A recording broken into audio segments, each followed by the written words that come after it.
राधे कृष्णा। मित्रों, कैलाश त्रिपाठी का आपको सादर नमस्कार। गोपी गीतम प्रस्तुति में आज हम 10वां गीत आपके सामने प्रस्तुत करने जा रहे हैं। तो बड़े प्रेम से श्री राधा कृष्ण का ध्यान करते हुए, गोपियों की भावनाओं का आदर करते हुए इस प्रथम 10वां गोपी गीत को श्रवण करें।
मित्रों, आपने ये गोपी गीतम 10वां जो गोपियों ने प्रस्तुत किया है वह श्रवण किया।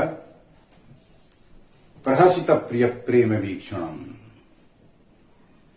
गोपियां अपने अंदर के जो माधुर्य युक्त भाव है उसका वर्णन करने जा रही है। हे प्रभु, हे श्री कृष्ण, प्रहसित प्रिय प्रेम वीक्षणम। आपकी जो प्रेम भरी हंसी है, आपकी जो चितवन है और आपका जो प्रेम से देखना है, चितवन है, और जो आपकी क्रीड़ाएं हैं, उन सभी का प्रभु हम निरंतर ध्यान करते रहते हैं। प्रहसित प्रिय प्रेम वीक्षणम। गोपियों के अंतर की जो भावनाएं प्रकट होती जा रही हैं, प्रहसित प्रिय प्रेम वीक्षणम। क्या है? भगवान की जो हंसी है, बेहसी।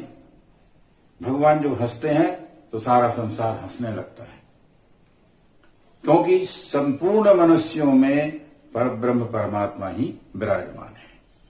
भगवान की चितवन, भगवान जो देखते हैं तो संसार देखता है, भगवान क्रीड़ा करते हैं तो संसार खेलता है।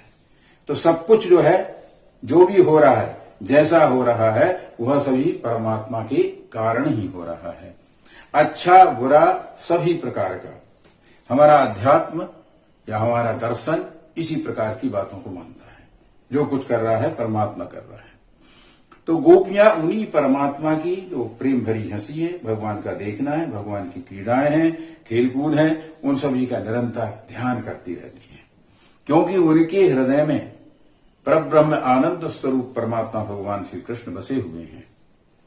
आनंद मग्न विहरणम जति ध्यान मंगलम।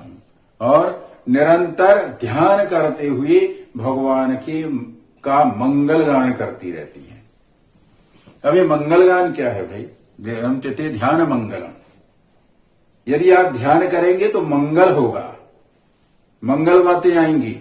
आज लोग ध्यान करने बैठते हैं तो संसारी बातें सोचते हैं, लेकिन यहाँ गोपियां तो उच्च कोटि की योगिनी है, उच्च कोटि की भक्त हैं, और रसमय माधुर्य भगवान के प्रेम से आप्लावित हैं। ऐसी गोपियों को जो ध्यान है वो मंगल है, मंगल प्रदान करने वाला है उनका ध्यान। ये कोई साधारण गोपियां नहीं। यदि गोपियों के ध्यान विधि को ही पकड़ लेंगे तो आप जो है मंगल को प्राप्त कर ले जाएंगे।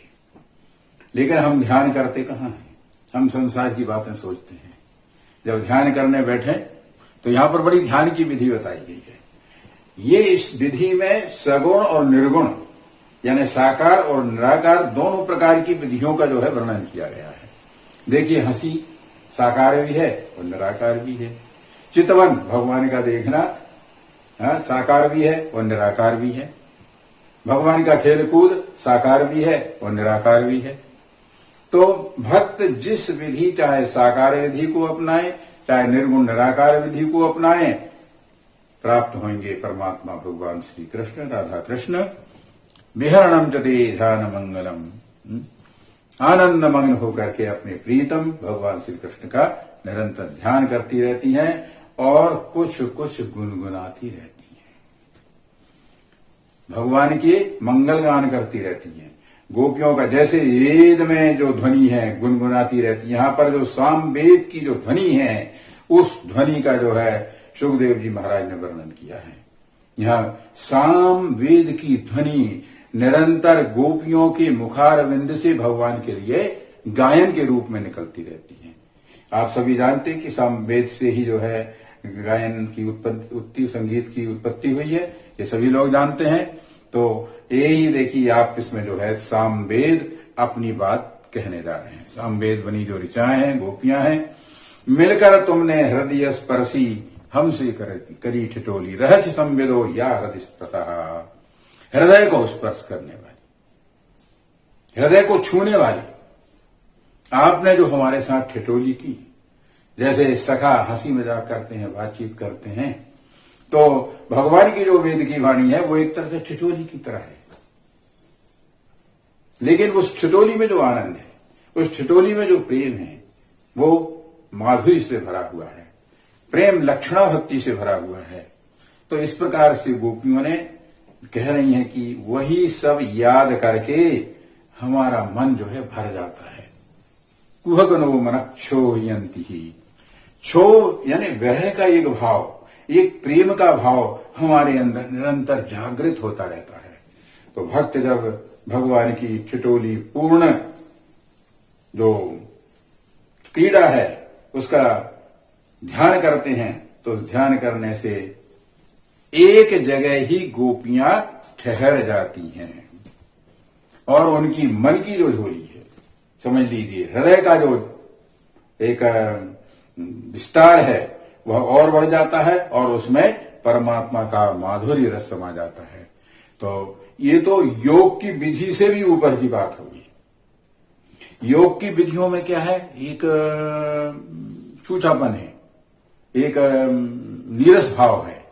लेकिन इस विधि में जो प्रेम आनंद और रस से परिपूर्ण भाव है, तो गोपियों की ये जो स्वाभाविक योग विधि है, स्वाभाविक क्रिया है, ये योग विधि से भी ऊपर की बात है। ऊपर की बात जो है गोपियां कह रही हैं। इन विधियों को भी अपना करके व्यक्ति जो है ऊपर की ओर पहुंच जाता है और परमात्म तत्व का आनंद स्वरूप श्री कृष्णचंद्र का अनुभव करने लगता है। इस प्रकार से गोपियों ने अपनी मन की व्यथा, मन का विराग, विरह का भाव भगवान के प्रति वर्णन किया है। और आप भी स्वयं इससे शिक्षा लेकर के, यदि आपके अंदर परमात्मा की भक्ति, प्रेम कहीं छिपा हुआ है, तो निश्चित रूप से वो प्रकट होकर के परमात्मा की ओर एक आगे की रास्ता प्रशस्त कर देगा। आज इतना ही। यदि आपको वीडियो पसंद आया है तो लाइक करें, सब्सक्राइब करें, अपने मित्रों में शेयर करें, कमेंट करके अपने विचार प्रस्तुत करें। हम फिर मिलेंगे अगले वीडियो में। जय श्री कृष्ण।